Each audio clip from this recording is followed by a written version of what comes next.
Hello viewers, PM pigeon blog চ্যানেলের আরেকটি নতুন ভিডিওতে সবাইকে স্বাগতম। আপনারা সবাই কেমন আছেন? আশা করি সবাই ভালো আছেন। আমিও অনেক ভালো আছি। তো ভিউয়ার্স, আজ ভিডিওর মূল টপিকস হলো আপনারা কিভাবে একটি কবুতর বাচ্চাকে ট্যাম করবেন। আসলে প্রত্যেক কবুতর পালকদের স্বপ্ন থাকে যে তারা একটি কবুতরের বাচ্চাকে ট্যাম করবে এবং পোষ মানাবে, তাদের সাথে সবসময় রাখবে। তো এই ট্যাম করার বিভিন্ন পর্যায়ে আছে, যে এক এক এক ধাপে, যে প্রথম থেকে যে বাচ্চা নির্বাচন বা কেমন বয়সী বাচ্চা আপনারা নেবেন, কোন জাতের বাচ্চা নেবেন, তাদের খাওয়া দাওয়া, দিনে কবার খাওয়া দাওয়া দিবেন এবং কি খাবার দিবেন, এবং অবশ্যই শেষে কিভাবে তাদের পোষ মানাবেন, এই নিয়ে আপনাদেরকে আমি একটি গুরুত্বপূর্ণ ভিডিও এখন দিতে যাচ্ছি। ভিউয়ার্স, এই যে কবুতরের টেম করার, এটি তো প্রথম থেকে শেষ পর্যন্ত অনেক স্টেপ পার করতে হয়। এর জন্য একটি ভিডিওতে সব স্টেপ দেখানো আপনাদের আপনার দেখানো পসিবল হবে না। সেই ক্ষেত্রে আমি তিনটে পার্টের মাধ্যমে আপনাদেরকে কবুতরের এই যে বাচ্চা কীভাবে ট্যাম করবেন সেটি দেখিয়ে দেবো। প্রথম পার্টে থাকবে যে আপনারা কোন বয়সী কবুতরের বাচ্চা নেবেন এবং কোন জাতের বাচ্চা নেবেন কবুতরের ট্যাম করার ক্ষেত্রে। দ্বিতীয় পার্টে থাকবে আপনারা কবুতরের খাবার আইটেম কি দিবেন, কয় বেলা খাবার দিবেন, কয় বেলা খাবার দিলে এবং কিভাবে খাবার দিলে আপনার কবুতরটি ভালোভাবে ট্যাম হবে। ভিউয়ার্স, 3 নম্বর পার্টে থাকবে আপনারা কিভাবে কবুতর আপনাদের পোষ মানাবেন, যে অনেক দূরে গিয়ে সেট দেবেন আবার আপনাদের কাছে কিভাবে চলে আসবে। আপনারা যখন সাইকেল চালাবেন বা মোটরসাইকেল চালাবেন, আপনাদের পাশে সেই কবুতরটি কিভাবে উড়বে, এবং এক কথায় যে কি 3 নম্বর পার্টে থাকবে আপনারা আপনাদের ট্যাম করা যে কবুতরটি প্রথম থেকে ছোট থেকে যে বাচ্চা খাইয়ে বড় করেছেন এবং শেষ পর্যায়ে সে কিভাবে আপনারা কি কি করলে আপনাদের কবুতরের সবসময় আমাদের পাশে থাকবে, আপনারা ডাকলে আপনাদের হাতে চলে আসবে, আপনাদের হাতে এসে খাবার খাবে। তো এই সংক্রান্ত তো ভিউয়ার্স, চলেন আর কথা না বাড়িয়ে আজকে যে প্রথম পার্ট, কবুতরের কোন বয়সে আপনারা কবুতরের বাচ্চা নেবেন এবং কি জাতের কবুতরের বাচ্চা নেবেন সেই সম্পর্কে যে প্রথম যে পার্টটি সেটি আপনাদের মাঝে শেয়ার করার চেষ্টা করি। তো ভিউয়ার্স, আপনারা পুরো ভিডিওটি মনোযোগ সহকারে দেখবেন। যদি স্কিপ করে দেখেন তাহলে কোনো কিছু বুঝতে পারবেন না। ভিউয়ার্স, চলেন ভিডিওটি শুরু করা যাক।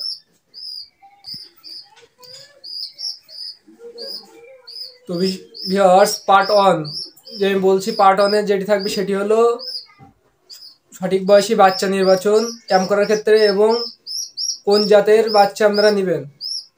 তো ভিউয়ার্স, আমি প্রথমে বলি, আপনারা যখন একটি বাচ্চা ডিম থেকে ফুটবে, আপনারা জানেন যে ডিম থেকে ফুটার কবুতর তাওয়া দিতে দিতে 12 থেকে 13 দিনের মধ্যে যে বাবা মার গলায় একটি কপমিল চলে আসে এবং যখন কবুতরটি ডিম থেকে বাচ্চাটি বের হয় তখন তার মা বাবা সেই কপমিল 3 থেকে 4 দিন সেই কবুতরের বাচ্চাটিকে খাওয়ায়, 5 দিন পর্যন্ত খাওয়ায়। এখন আপনারা যদি ওই কপমিল খাওয়ানো অবস্থায় আপনারা যদি কবুতরের বাচ্চাটিকে নেন তাহলে আপনাদের হয়তো অসুবিধা হবে না, কিন্তু আপনারা ওই বাচ্চাতে অসুবিধা হবে না, কিন্তু ওই জাতীয় বাচ্চা আপনারা নেবেন না। আপনারা চেষ্টা করবেন যখন তারা কপমিল ছেড়ে দানাদার খাদ্য কবুতরের বাচ্চাটিকে খাওয়াবে তখন আপনারা সেই বাচ্চাটি নেওয়ার চেষ্টা করবেন। অর্থাৎ 1 সপ্তাহ পর আপনার 7 দিন বা 8 দিন বয়সী যে বাচ্চা সেই বাচ্চাটি নেওয়ার চেষ্টা করবেন। আবার অতিরিক্ত বেশি বয়সী বাচ্চা আপনারা নেবেন না, কারণ যখন একটি বাচ্চা অতিরিক্ত বয়স হয়ে যাবে তখন তারা তাদের বাবা মাকে অলরেডি চিনতে শিখে যাবে, তখন আপনাকে তারা আর তার বাবা মা মনে করবে না। যত আপনারা ছোট বয়স থেকে আপনারা তাকে হ্যান্ড ফিডিং করাবেন এবং ছোট বাচ্চা 8 থেকে 9 দিনের বাচ্চা যখন হ্যান্ড ফিডিং করাবেন তখন সে আস্তে আস্তে আপনাকে চিনবে এবং আপনাকেই মনে করবে যে আপনি তার বাবা এবং আপনি তার মা। এজন্য সবসময় চেষ্টা করবেন যে যত ছোট বাচ্চা, একদম ছোট বাচ্চা বলতে 7 দিনের উপরে, 7 থেকে 8 দিন বা 9 দিনের মধ্যে যে বাচ্চাগুলো হবে সেইগুলো আপনারা দেওয়ার চেষ্টা করবেন এবং আপনারা চেষ্টা করবেন যেন সেই বাচ্চাটি একদম পুরোপুরি আপনারা তার বাবা মার থেকে আলাদা করে দেন, যেন টোটালি আপনারা যেন তার বাবা মার কাছে সেই বাচ্চাটি না দেন। তো বুঝতে পারছেন যে আপনারা কদিনের বাচ্চাটি নেবেন আপনার কবুতরের জন্য, টেম করার জন্য কদিনের বাচ্চা নেবেন। তো ভিউয়ার্স, এই গেল প্রথম বিষয়টি, যেটি আপনারা টেম করার ক্ষেত্রে কোন বয়সী বাচ্চা নেবেন।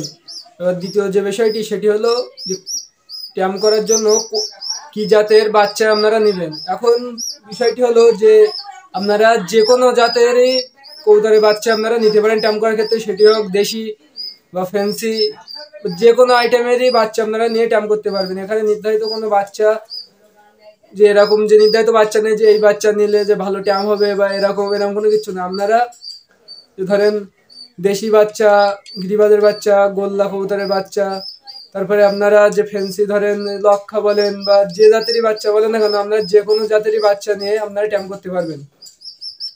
সেই ক্ষেত্রে দু একটি জাতের কবুতরের বাচ্চা আছে যেগুলো ট্যাম করলে মানে আমার মতে ভালো হয়, সেগুলো যেমন ফেন্সির মধ্যে আছে শাটিন আছে, আবার আপনার দেশির মধ্যে আছে গিরিবাজ, গোল্লা। এইগুলো করলে কি হয়, এগুলা মনে করেন ট্যামের ক্ষেত্রে ভালো হয়, কারণ যেহেতু গোল্লা কবুতর উঠতে পারে বা গিরিবাজ কবুতর উঠতে পারে, সেক্ষেত্রে আপনারা যখন একটি কবুতর দূরে ছেড়ে দিয়ে আসবেন, আবার যখন ডাক দিবেন সেগুলো সেই ক্ষেত্রে আপনার কবুতরটি আপনার কাছে চলে আসতে সুবিধা হবে। কিন্তু ফেন্সি কবুতর দু একটা ফেন্সি কবুতর যেমন উঠতে পারে, যেমন শাটিন, দু একটা যেগুলো আছে উঠতে পারে, কিন্তু সব তো ফেন্সি কবুতর উঠতে পারে না। সেই ক্ষেত্রে ফেন্সি কবুতর নির্বাচন করলে সেগুলো আপনার সাথে থাকবে ঠিকই, কিন্তু যখন আপনারা দূরে ছেড়ে দিয়ে আসবেন বা যখন ডাক দিবেন তখন তারা উড়ার তাদের সক্ষমতা না থাকার কারণে তারা ঠিক মতন আপনার কাছে উড়ে আসতে পারবে না।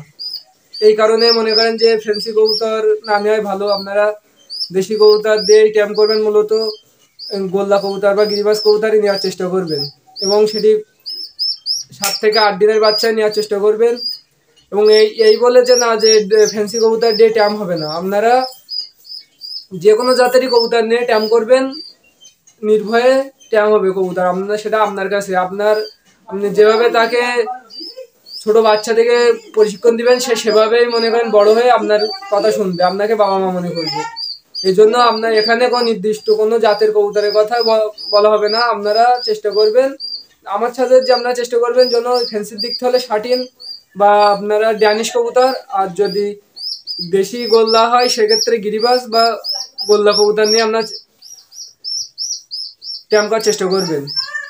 ভিউয়ার্স, এই যে দ্বিধা মানুষের মধ্যে যে ফেন্সি করব কি দেশি করব, এই জন্য দেখেন আমি নিজেই ওগুলো কোনো কিছু না, দেশিও না, গোল্লাও না, গিরিবাজও না, আমি ভিন্ন রেসার কবুতর। আপনারা জানেন যে রেসার কবুতর এমন একটি কবুতর যেটি কারোরই কথা শোনে না, তারা একমাত্র চেনে বাড়ি। একবার বাড়ি ভালো করে চিনে গেলে তারা আপনার যেখানে নিয়ে যান না কেন, যদি ভালো জাতের একটি রেসারের বাচ্চা হয় তাহলে তারা ঠিকই তাদের সকল কাছে তারা যখন ছেড়ে দিয়ে আসবেন তখন তারা তাদের সঠিক গন্তব্যে চলে আসবে।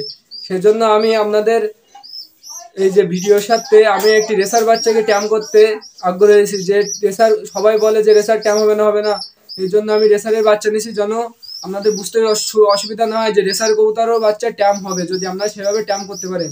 তো ভিউয়ার্স, আমার রেসারের বাচ্চাটিকে আপনাদের এখন দেখাচ্ছি, আপনারা দেখার চেষ্টা করেন। ভিউয়ার্স, এখন আপনারা ভিডিও স্ক্রিনে যে বাচ্চাটি দেখতে পাচ্ছেন, এটি একটি রেসারের কবুতরের বাচ্চা, আপনার ব্ল্যাক রেসারের বাচ্চা। দেখেন এই বাচ্চাটি কিন্তু আমি যখন নিছিলাম তার বয়স ছিল 7 থেকে 8 দিন। দেখেন আমি হ্যান্ড ফিডিং করে করে তার, এখন দেখেন আমি যখন নিছিলাম তার গায়ে টোটালি কোনো পাগনা উঠে নাই। এখন দেখেন এই যে আপনার 7 থেকে 8 দিন তার হ্যান্ড ফিডিং করানোর পরে দেখেন তার গায়ে কত সুন্দর পালক উঠে গেছে। এবং দেখেন আমি তুড়ি দিচ্ছি, সে কিন্তু আমার তুড়ির দাগে দেখেন আমার কাছে চলে যাচ্ছে, মানে সে অলরেডি কিন্তু ট্যাম হতে শুরু করেছে, দেখছেন। এখন এই যে আপনাদের যে সবার মনে দ্বিধা থাকে যে রেসার কবুতরের বাচ্চা ট্যাম হবে না, এই জন্য কিন্তু আমি এই নিজেই রেসারের বাচ্চা নিয়েছি ট্যাম করার জন্য। এবং আপনারা প্রথম থেকে শেষ পর্যন্ত দেখতে পাবেন যে এই বাচ্চা আমি ট্যাম করে দূরের থেকে ছেড়ে দেবো, ডাকবো, সে আবার আমার কাছে চলে আসবে, কোনো সমস্যা হবে না। দেখতে পাচ্ছেন যে বাচ্চাটি আমি নিছি। এখন আমি দেখেন আমি এখন ছোট, তাই দেখেন আমি তুড়ি দিচ্ছি, সে যাচ্ছে, আমি এই জায়গায় তুড়ি দিচ্ছি, সে আবার চলে আসছে, মানে সে অলরেডি ট্যাম হচ্ছে। কিন্তু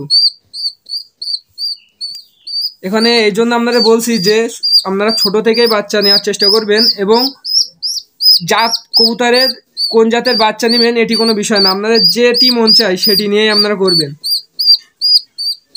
যদি তেমনই হতো যে বিভিন্ন জাত অনুযায়ী যদি রেসারের বাচ্চা যদি ট্যাম হতো, সেক্ষেত্রে কিন্তু আমি রেসারের বাচ্চা নিতাম না, আমি গোল্লা বা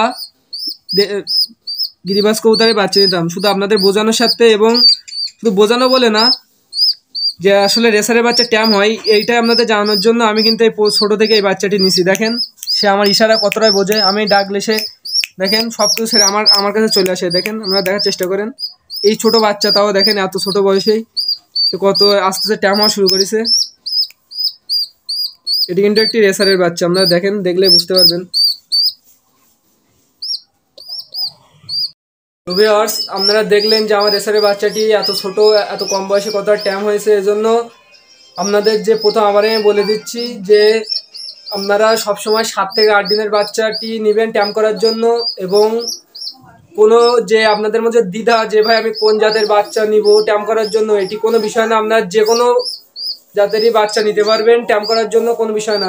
এটি মূলত আপনার কাছে, আপনি যেভাবে তাকে ছোট থেকে ট্রেনিং দিবেন সে বড় হয়ে কিন্তু আপনাকে সেটি ফেরত দেবে, সেটা আপনার উপর পুরোটাই ডিপেন্ড করবে। এজন্য কোনো জাতের বাচ্চাকে আমি না বলবো না, সব জাতের আপনার যে কোনো আপনার যা মন চায় আপনারা সেই বাচ্চা নিয়ে আপনারা ট্যাম করতে পারবেন।